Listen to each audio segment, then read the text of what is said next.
But yeah, But I'm excited to see how you're going to feel at the end of the month. Well, at the beginning of next month, I should say, December 8th, well, maybe. for the Game Awards. I want to know what your thoughts are on the nominated games. Oh, we're almost there, Mike. We're almost there. 3 weeks. 3 weeks from tomorrow. The 2023 Game Awards nominations are in, and the best game race has never been more competitive. Guess where this is coming, Mike? I don't think most people would guess that are listening right now where this article came from. I'm just gonna take a guess. I don't think anyone would be able to like guess it because it's so off the wall, you know. You know what's really funny is, well, first of all, a quick story of how I found this.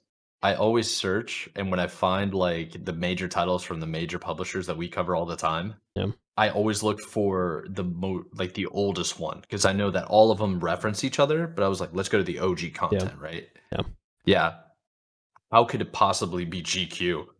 Like, 2 out of letters, baby. everything, bro, that we follow. GQ. Oh man. All right, Scott Meslow, no less at GQ. As this year's awards, Zelda, Mario, and a pair of Spider-Men will lead a particularly crowded field. Log on, gamers. I don't know if I like that sentence, but we continue. We're just weeks away from what will, at least if Jeff Keighley gets his way, be widely described as the Oscars of the video game industry. Now in its 10th year, the Annual Game Awards hands out more than 330 trophies in a variety of categories. Even Best Adaptation for all the sickos who love the Twisted Metal show on Peacock. But, as usual, all eyes are on the night's top prize, Game of the Year. In 2023's 6 nominees make for an especially strong group of contenders. So, which game will join God of War, Elden Ring, and It Takes Two in the Game of the Year? The last three, I think. Were those the last 3 in order? I think so. It Takes Two was 21. Hades. Right? Elden Ring was last year as well. That was 22. It Takes Two is 21. God of War. Was God of War last year? I don't even remember. I don't know. I'm lost. I don't remember what last year was. I'm surprised they didn't say. Maybe God of War was 2018. That Game of the probably makes sense. God of War, like first God of War. I'm gonna look it up. Let's break down this year's nominees, or why they do and don't deserve the honor. Ladies and gentlemen, guess what the first one is? Am I supposed to tell them? Alan the game that you've been grinding. The game that you've been recently playing. It's a little bit of a surprise, but anyway, they said GQ's Pros. It's a long in the works sequel that actually lived up to the hype. Genuinely scary, but at times also extremely funny. Part of the shared universe, more interesting than anything coming out of Hollywood right now. Probably the closest we'll ever get to the video game adaptation of Twin Peaks: The Return.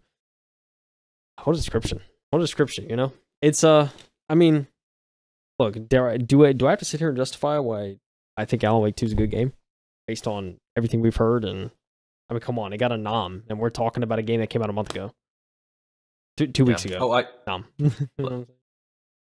I want to correct myself real quick before we get blasted in the comments. Hades did not win Game of the Year. I think they were nominated. Oh. I think that's what it was.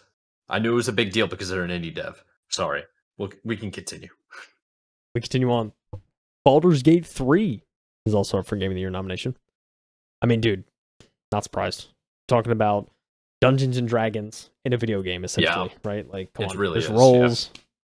It's well thought out universe. People are loving it. People are obsessed. I saw an article. Someone apparently got it at release, and they haven't gotten to the character creation screen. Like, they're still creating their character. I don't know if that's true, but that's what I saw. I saw an article that could be true. You know what I'm saying? Like, it might be. I heard it takes forever to finish. Yeah. It's Dungeons and Dragons. The game isn't massive. You can hook up with the guy that turns into a bear. I mean, come on, Mike. It's got everything. You know what I'm saying? You can hook up with a woman devil thing. I saw that too on the stream. That was crazy. I heard it's completely unhinged stuff going on. It's unhinged. The cons that GQ says is that this game is really, really big. Would have been great at the height of the pandemic. But yeah, this is it's crazy now. Up next as well, Marvel's Spider-Man 2. I think just from watching the gameplay, I don't even need to see the reviews. Just from watching the gameplay, I knew it was probably a big Game of the Year contender. I mean, come on. Oh, easily. I mean, it's one of the biggest titles ever. Yeah, it's IPs. Yeah, I'm excited to play this game eventually when it releases on the personal computer, you know? So, very excited. It says, it briefly turns into a Gears of War clone starring Mary Jane for some reason. That's their con. That's a con. Very interesting. This, I heard a little bit of just a little bit of controversy on this one because it is a remake, so it's kind of just like it's. I don't think remake should ever be in an award. Yeah. Maybe like for the award of best remake. A lot of people were sharing. Yeah, a lot of people were sharing that sentiment too. It's like I don't know about this. This is kind of a weird one. Resident Evil 4 remake is up for a nomination. Took a first round draft pick in the best video games of all time conversation and somehow made it better. That is, well said. You know what I'm saying? That's true. What a quote. You know, it really is one of those of like, I mean, it's arguably top 5, top 10 of like greatest games ever. Resident 4, and and the remake did make it way better somehow. It impressed me. This is one of those games I played this year where I was just like, Capcom, man, they're doing these remakes the best way you probably can. You know.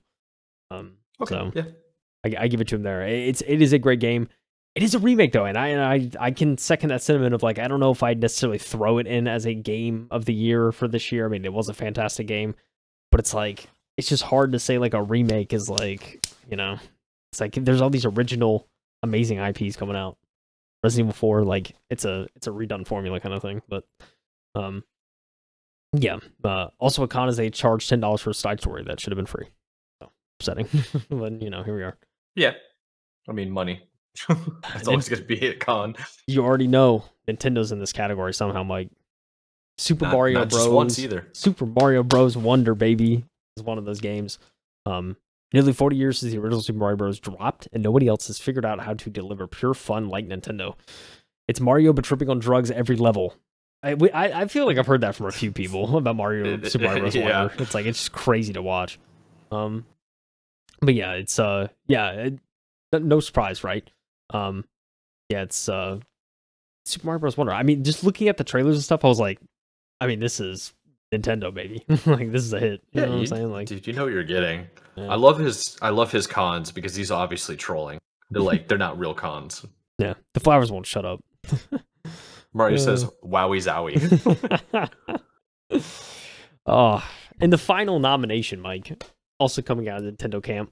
I'm sure a lot of people listening right now probably have already guessed what this game is, but is without a doubt the sequel to the iconic Legend of Zelda: Breath of the Wild, Legend of Zelda: Tears of the Kingdom. The sequel to what was somehow the best Zelda game of all time, and it didn't fumble the ball. I would say bag there, but that's just me. I'm not the author. Yeah, so, me too. Me too. Shockingly pretty and smooth on increasingly outdated hardware. Justice for Banjo-Kazooie nuts and bolts, I guess. Cons, I swear, if that idiot makes me help him keep his sign from tipping over one more time. I have no idea what that means because I haven't played the games. It's like it's a reference of a character where he has a sign that falls over, so you have to go help him set it up. Oh and it's like you use kinetics and statics and all these different abilities in the game. It's a puzzle game. Mixed in with like one of the best stories ever. Dare I say, just from reading about the game, dare I say this could be a contender just for the fact that they developed like a full-on physics engine in this universe, delayed the game, and it was perfect. Like they dropped it and I was like, oh wow, it's actually really good. Thankfully they delayed it because if this was bad, it would have not looked good. Yeah. I mean, we're out of these nominations, which ones do you think deserve it? Which ones? It's like, I'll be honest. Alan Wake 2 is a very recent release, so I'm kind of surprised. It's kind of like, but that just goes to show you, a lot of people have already played it, and they already saw how good it was. It was like undeniable. They're like, all right, we got to include it, right? So it's like, okay, I mean, come on, like Alan Wake, the first Alan Wake was a very hit or miss. I feel like for a lot of people, but it seems like this one is like, okay, this was done very well and done probably, and this did like the Alan Wake IP justice. I feel like for what could have been like a lackluster first entry. Let's give you, before you answer that question I just gave you, let's give you and the audience a little bit of context. I'll read you the last 5 winners of Game of the Year. Okay? Last one we know, Elden Ring. Yeah. That was 2022. 2021 was It Takes Two. 2020, as you know, The Last of Us Part 2. Then 2019, you have Sekiro, Shadows Die Twice. Ooh. And then and then you have 2018, God of War. And then of course 2017 was Breath of the Wild. So 6 years ago. Now, Dang. who do you think on the list that have been nominated can be at the same level as all of those other games? It is, I must say, it is so ridiculously hard for me to pick because just of every, like, we cover everything so closely now. It's like I have seen, like, I feel like I've seen all of the good in these games and like how it's like, okay, this is the first time this IEP's ever done this, or this is the first time this game's ever done this. I feel like Baldur's Gate 3, I'm really happy for people that have played it because like a lot of people were looking for that Dungeons and Dragons experience, and I felt like it was done the best so far in this game. I agreed. And it's a huge game for them, which good or bad, right? I mean, some people hate long games. First of all of these games are amazing. Yeah, I mean, yeah, that's why it's so hard, right? Because all these games are amazing. I mean, Marvel Spider-Man 2, I mean, arguably PlayStation's best IP right now. Like aside from I think it's hand down their best IP. I think it's better than Last of Us. All right, I don't know, but you know what? Agree to disagree. I'll say. Anyways, moving on. Okay. Resident Evil 4 remake. I would not pick. Again, I think it's just because it's it's a remake. It's like great game. Compared to the other games though, no. There's no way that's winning. I would be surprised if that wins. I will also equally be surprised. I think that's an easy last. That's like the goat that you bring to the slaughter in Survivor. Like you're gonna win. Yeah. Super Mario Bros. Wonder, I don't think is gonna win unless there's like some crazy like uproar in the next couple weeks, and it's like people are like, "Oh, I love this game." I don't know. Like I just don't think I don't think Mario's gonna win. Great game. Don't think it's gonna win. Agreed. Tears of the Kingdom. I may go as far to say as I don't think it's gonna win, and just because like we've had Breath of the Wild. This is like a Breath of the Wild like plus almost. Like there's that whole movement system, and it introduces a whole like other element to the game, which is fantastic and is needed for a sequel to something like Breath of the Wild. I just also feel like it's very much like, if I'm not, and correct me if I'm wrong, I'm pretty sure there's like the Breath of the Wild map is in this, but there's like different layers now. It's like there's like a underworld kind of thing and like an overworld. I could be wrong.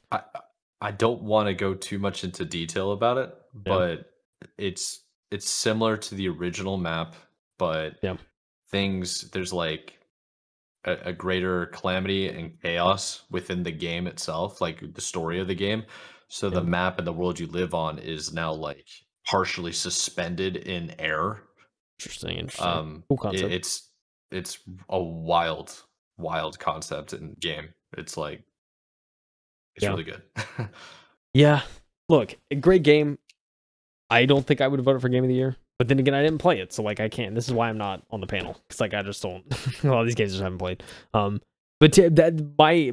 reasoning, I don't know. I'll stick with my reasoning and the fact that I think it's like, it's a great like kind of, sequel to Breath of the Wild, but there's still like, there's some reused stuff in it, and it's kind of just like Breath of the Wild plus, I feel like. I don't know. Don't roast me in the comments, all right? That's just kind of what I'm assessing as someone who did not play these games and just heard what other people said. So yeah, I don't know. I don't think Breath of the Wild. I don't think Wonder. I don't think Resident Evil 4 remake. I don't know which leaves right. Spider-Man, Baldur's Gate 3, Alan Wake 2. You know what? Yep. I think I'm gonna do a cop-out answer. You ready for this, Mike? Uh-oh. There is one game that was not mentioned that has caused a huge uproar in the community. Huge uproar, quote unquote. Bro, where is Hogwarts Legacy, Mike? Where is it? I don't see it. Let me ask you, where's the author? I know you're gonna say that. There's a lot of controversy around it, and that's why they're not gonna do it. But like the game was undeniable. I feel like it's crazy. Yeah. I know politically they will never do it, but like I don't know. I enjoy the game. That's kind of what you have to consider as well, right? Like it's really bad with the Grammys. There's a really bit of politics that really go into the award ceremony. Yeah. And I think games is more appropriate. You can't really compare it to the Grammys exactly because I don't think there should be awards in general for music. I think it's a silly concept. But for games, a little bit more engineering behind it. There's actual like, I don't know how to really describe it. It's like, it's more for profit, I think. Less expression in a way than music, but it's still art. Whatever. I'm getting a little bit sidetracked here. I think that's why they didn't include it. And I agree with you. It's the political aspect of what the game represents and who created the IP originally and what they've said in the past. there would be an outroar. It would be even worse if they won Game of the Year. So they're like, let's not even include it. Yeah, fair. I have to give the studio flowers though. The devs that poured their heart and soul into that game because it was really good. I think really good kind of representation of outside of like the, in the Harry Potter universe, but kind of outside the main storyline. Anyway, 100%. You know what the irony is that I guarantee you that there are people that J.K. Rowling doesn't like and has outspokenly said things against them and their like a belief system wise that developed that game. Yeah, likely, which is highly likely. So complicated issue. Yeah. Yeah, I mean, what do you think? Look, if I'm picking a game of the year, kind of out of what I've played and what I've heard and experienced, I know Alan Wake 2 came out recently, but I don't know. It's so different and so unique in terms of like a single player experience. Yeah, it's I haven't really played anything like it. I feel like aside from like maybe like Control or something like that, but there's even aspects in Alan Wake 2 that are new and fresh, right? So it's true. It's I don't know. I like Alan Wake 2. So you're going with Alan Wake 2? I'd like, if I was picking this, I'd probably say Alan Wake 2. Okay. Will it actually win? I don't know. Probably not. Maybe Baldur's Gate. I think it's going to come down to 2, and I don't think it's going to be Alan Wake 2. Yeah. Okay. I think your fear of Alan Wake 2 came out recently, and that's why it's not going to be included for Game of the Year. There are only a handful of games that I can really think of off the top of my head that came late in the year that were nominated the same year, like literally months later, and ended up winning. One of them being Halo Combat Evolved, I think, won Game of the Year, and it was out for like 2 months, I think, at most. Wasn't that long. Undeniable. So you understand? Undeniable. Yeah. And there's something. So I don't know about Alan Wake 2. I know there's a lot of hype. I think it's too recent of a game. I think it's really going to come down to 2 games: Baldur's Gate 3 and Tears of the Kingdom. Oh, okay. I think Zelda's those on the 2 feet. Zelda on the 2 feet, kind of. Even though it's not a repeat. That's like I mean, it's a 2-peat for them because if you consider like when they were published and released. So I think it's gonna go to Zelda. I really do. Everybody that has played Tears of the Kingdom, they're always just like, it's better than Breath of the Wild, and Breath of the Wild was arguably the greatest. Breath of the Wild to me is better than Ocarina of Time. That crap was insane, and the fact that they basically topped it, bro, like come on, you're gonna have the top 3 greatest games of all time be Zelda right now? This is wild. And I think that's what's about to happen. We're going to find out December 8th. We should have a little gentleman's agreement. Some type of bet. We got to come up with one. We could start drawing up like sports odds for these. Like Zelda minus 1,000. Like Alan Wake plus 500. Like, yeah, sure. You know what I'm going to do? I've been meaning to do this for a while, and this is actually perfect. So the pod in Spotify, they have the ability to add a poll. So for people that are watching in video format, go to the comments and tell us who you would vote for and who you think should win. But I'm going to do a poll of who do you think wins Game of the Year. I'm going to put all these games down, and we'll see if anybody votes for it. Lets us know what they think, and we'll cover it next episode. You know what? Does Twitter poll allow 5 or 6 options in a poll? We could do a Twitter poll. I think so. So yeah, we could set up like a couple days, throw a poll up, see how many votes we get. Yeah. See what people think. I think it'd be interesting. Yeah. We'll compress the video and then upload it to Twitter as well. That's what we're gonna do. If we had the community pages options on YouTube, we could do a YouTube poll. Fortunately, we do not. We do not have those means. But no, we kind of like and subscribe. Like and subscribe. That's all I'm saying. But yeah, dude, I'm excited for Game Awards. I don't know. It's something about this show I'm always excited for. It's that time of the year where it's like I love how devs and studios get their flowers, and it's like the night for that. So